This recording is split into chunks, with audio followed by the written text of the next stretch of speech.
sedikit saya ingin bacakan, ada banyak hadis sebetulnya yang sudah ada, tapi saya bacakan tentang 3 jenis kuda. Hadisnya dari Abi Hurairah qala Rasulullah sallallahu alaihi wasallam, al-khailu ma'qudun fi nawasihal khairu ila yaumil qiyamati. Al-khailu li thalathatin. Hiya li rajulin ajrun wa hiya li rajulin sitrun wa hiya ala rajulin wizrun. Fa ammal ladzi lahu ajrun falladzi yattakhidhuha fi sabilillah fayu'idduha lahu hiya lahu ajrun la yaghibu fi butuniha syai'un illa kataballahu lahu ajran. Wa fil hadithi qissatun qala Abu Isa hadza hadithun hasanun sahih wa qad rawa Malik ibn Anas an Zaid bin Aslam an Abi Salih an Abi Hurairah anin Nabi sallallahu alaihi wasallam. Terjemahannya begini. Dari Abu Hurairah ia berkata, Rasulullah SAW bersabda, pada ubun-ubun kuda tertulis kebaikan hingga hari kiamat. Dan kuda itu ada 3 jenis. Kuda yang menjadi pahala bagi seorang laki-laki, itu yang pertama. Kuda yang menjadi satir atau pelindung bagi seorang laki-laki. Dan kuda yang akan menjadi dosa bagi seorang laki-laki. Adapun kuda yang bisa menjadi pahala adalah kuda yang digunakan untuk jihad di jalan Allah. Maka yang mempersiapkan kuda tersebut akan menjadi pahala baginya. Tidak ada sesuatu yang masuk ke dalam perutnya kecuali Allah akan menuliskan pahala kepadanya. Nah, ini gambaran lain daripada fungsi kuda. Dalam hadis lain, Rasulullah SAW bersabda, pada setiap ubun-ubun kuda telah tertulis kebaikan hingga hari kiamat. Dan kuda perang itu ada 3. 1, ia bisa menjadi pahala bagi seseorang.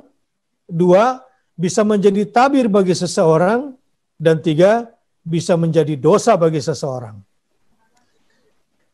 Yang menjadikan pahala bagi seseorang adalah orang yang menahannya di jalan Allah dan menjadikannya untuk Allah, dan tidaklah kuda tersebut makan sesuatu dalam perutnya kecuali telah ditetapkan baginya dengan setiap yang dimakan dalam perutnya sebagai pahala, meskipun itu rumput yang dilaluinya. Allahu Akbar. Ini kuda dan fungsi kuda, dan harusnya ke sana kuda difungsikan.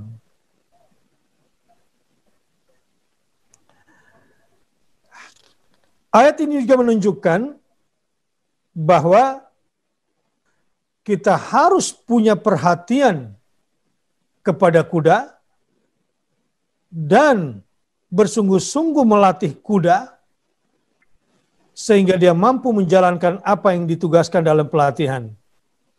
Karenanya Rasulullah SAW ketika berkata al-khailu ma'qudun fi nawasiha al-khair ila yaumil qiyamah al-ajru wal magnamu, kemarin sudah kita bahas bahwa seseorang yang punya kuda di jalan Allah itu, maka di ubun-ubunnya selalu memancarkan kebaikan sampai hari kiamat.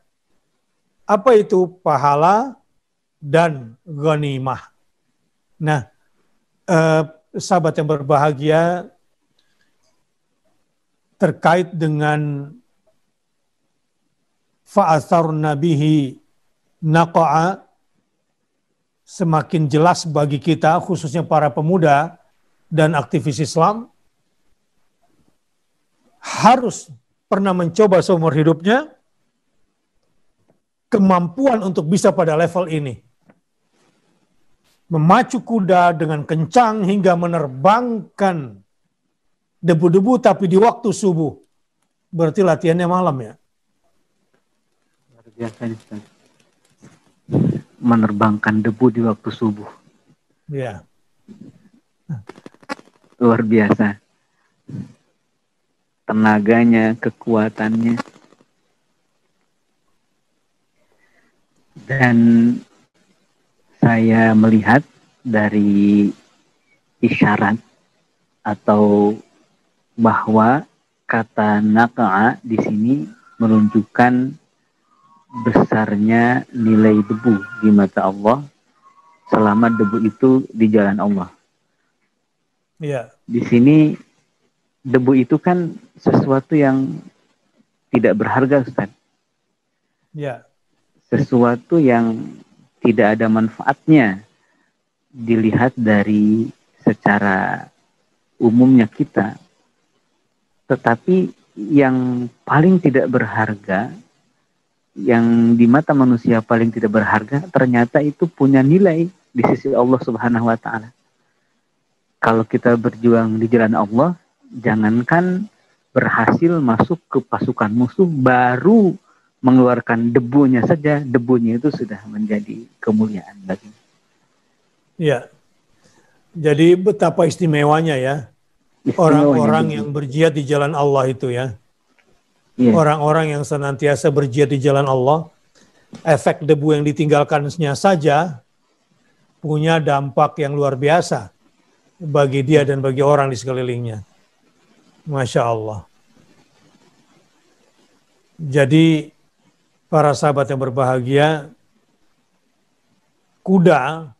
berkuda itu adalah bagian tak terpisahkan dalam kehidupan sebagai seorang mukmin sampai hari kiamat.